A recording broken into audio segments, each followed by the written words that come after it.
Hello friends, welcome to Linguistic Channel. Today I am going to teach you Grade 7, Unit 1, Central Processing Unit.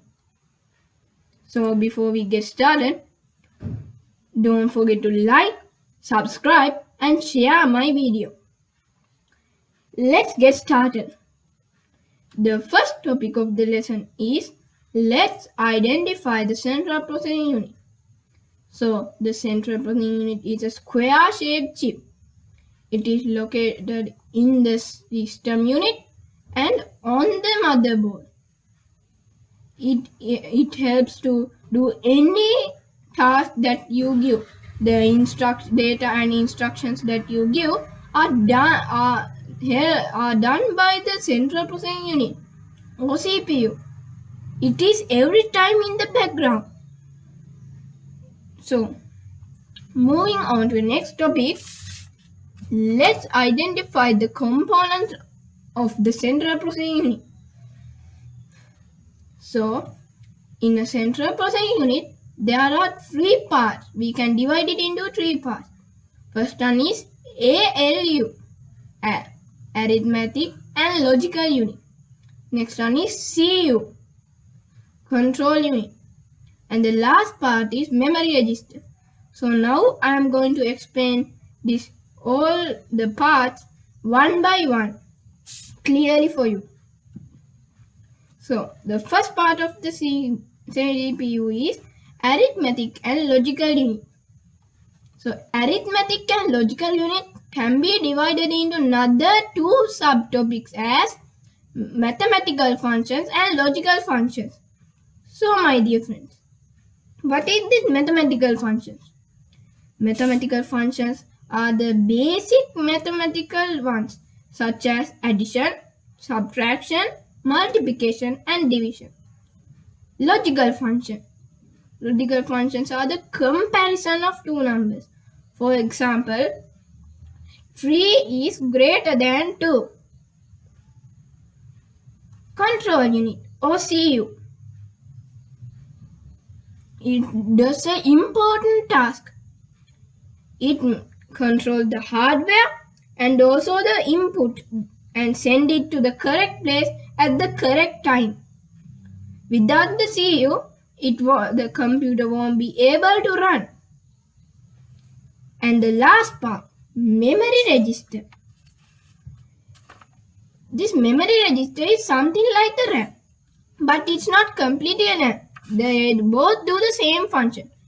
They both temporarily store data and instructions, but this memory register has a very low capacity than other memory storage devices.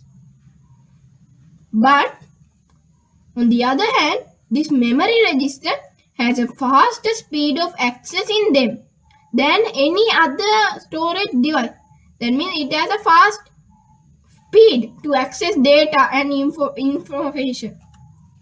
So, the last topic in our unit is let's learn the evolution of computers. So my dear friends, I think you have learned in history that humans have gone on evolution. That means we have been developed by apes or monkeys. So like that, the CPU also has gone on an evolution. As for now, there are 4 evolutions. They are first generation, second generation, third generation and fourth generation. Now I will introduce this all generation for you topic by topic. So, first generation. My dear friends, this first generation is a very big storage. That means it needed a lot of space and the technology used is vacuum tubes. I think you can see this, the vacuum tubes. So, it's not like nowadays computers.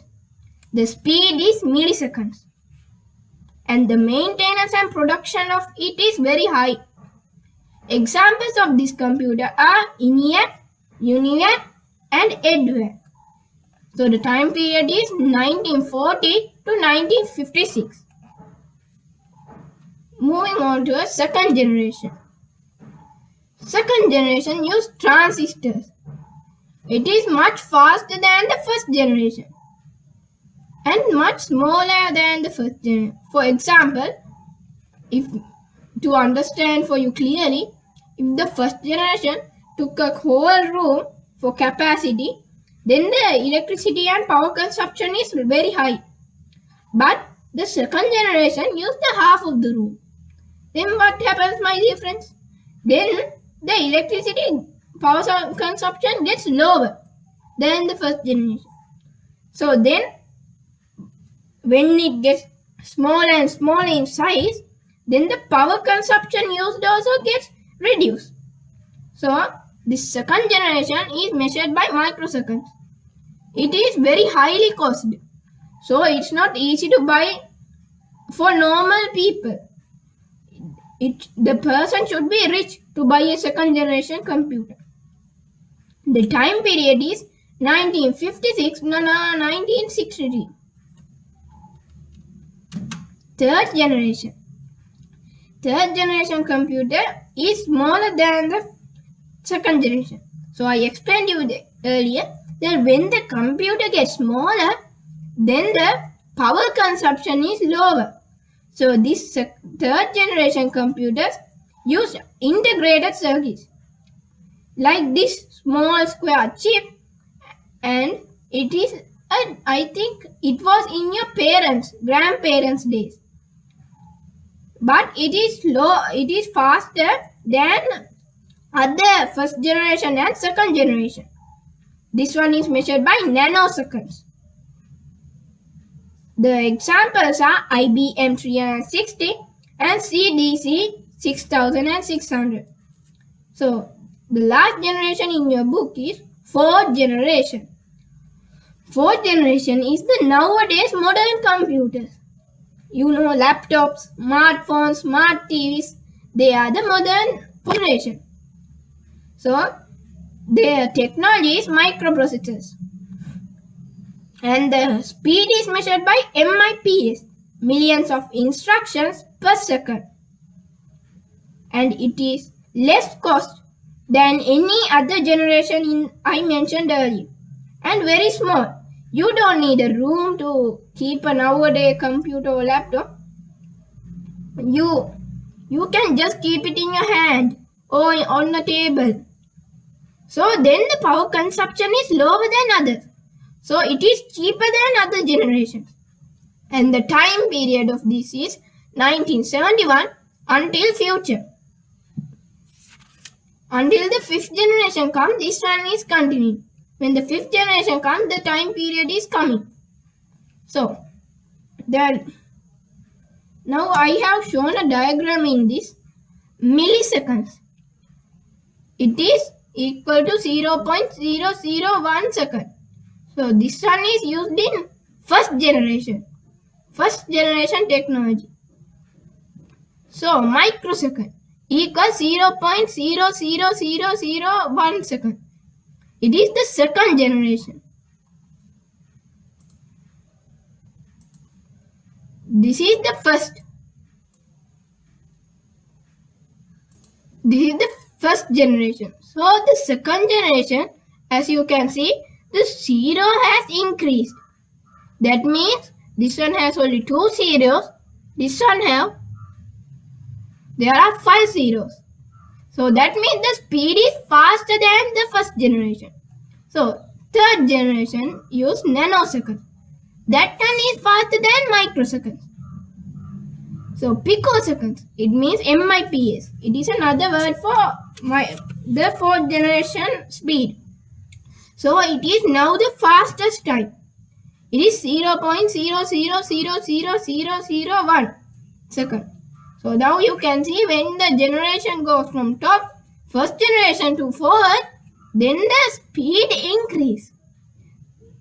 So then it is easier for us. Now, you might be wondering, how do we measure the speed of a CPU? The international measuring speed is hertz. That means H is capital H, simple is it. So nowadays modern 4th generation computers are measured by megahertz or gigahertz. That means megahertz and gigahertz both. So now this is the speed. Kilohertz were used in the first and second and third generation. Modern computers use megahertz and gigahertz. Gigahertz are very latest computers.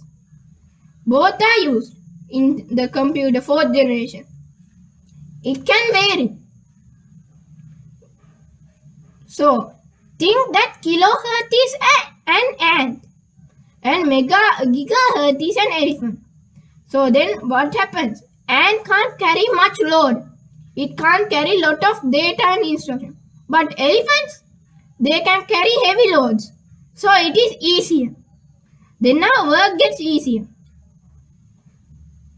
So that means when the computer's generation gets increased, then the speed gets faster and the amount of capacity they can do increase. If you liked my video, don't forget to click on the subscribe button and the notification bell icon next to it, so you will get the latest videos on my channel. See you soon with another video. Until then, stay safe.